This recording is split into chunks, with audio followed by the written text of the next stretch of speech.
Indonesia is located to Southeast Asia. It's a cluster of about, I think, 2,000 islands just north of Australia. And this is the island of Bali. Like I said, takes 4 or 5 days to drive around. The area that I visited is just the lower third, from where you can see that red box that says Ubud. I was in the area from there and below. So that whole northern part of the island I did not get the chance to explore. And so here's a little penciled map zoom in of that area. And it's quite a useful map because it just shows all the cool places that I visited. So we'll see over here on the right-hand side, a place called Sanur. And that's the type of place, it struck me as kind of a retirement village, kind of, yes, it was like, I saw the age demographic there about, like, let's say 50, 60, 70-year-old, expat or retirees, enjoying the cheap lifestyle there and the warm weather. And so that's the kind of demographic that I saw in that area.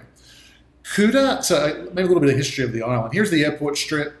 And as you can imagine, being so close to Australia, 10, 20 years ago, it was kind of Australia's version of Cancun. You could zip over here for a cheap flight and, kids could go there and live on, $30 a day and get drunk and do all those kinds of things. And the hub for that was this place called Kuta. And, it's kind of, I didn't even go to Kuta this time around. I did go when I was that, teen coming out of high school, and very much treated like a Cancun. And it was debaucherous and silly. And I didn't even go there this time, but from what I've heard, it's not something. It's too crazy and too young and not really where you want to be. But over the years, it's got very popular, and so centering out of Kuta has been this explosion up both coasts and down around this coastline of tourism. And so now this whole bottom peninsula down here is filled with amazing resorts, and growing up this way, Seminyak again filled with amazing resorts, Hard Rocks and W's and all these kinds of amazing places. Denpasar is the capital, and just north of here is Ubud, and Ubud is up in the mountains a little bit, and that is where, from the Eat, Pray, Love, that is where that was centered. I did visit Ubud, and I visited Sanur, and I visited Seminyak, but where I stayed was a little place just north of there called Canggu, and that's the spelling of Canggu here.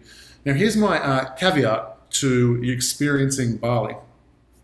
If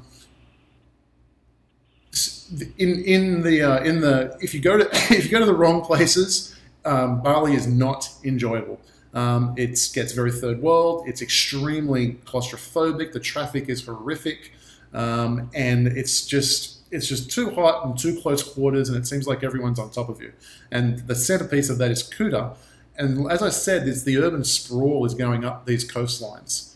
And where it's gotten to Seminyak so far, and Seminyak is kind of similar in that, from my taste and my liking, it was too chaotic. It was too. I've been to a fair few Asian cities, and my feeling of Asian cities is just too dense a population. I don't particularly like it for my tastes. And that urban sprawl has gotten to Seminyak, and right here at the next kind of town of Canggu is where that urban sprawl finishes. And so from where I was at Canggu, I could be 5 minutes into Seminyak and I could have that city lifestyle. I could be 5 minutes north of Canggu and I could have literally farm lifestyle, rice paddies everywhere, very, very serene, very, very calm, very, very beautiful. And for me, Canggu was a perfect balance of the two. There was enough restaurants, there was enough bars and things to do to socialize and entertain myself, yoga studios, sports clubs, all those kinds of things. But, traffic wasn't crazy and you could breathe and didn't feel like everybody was on top of each other.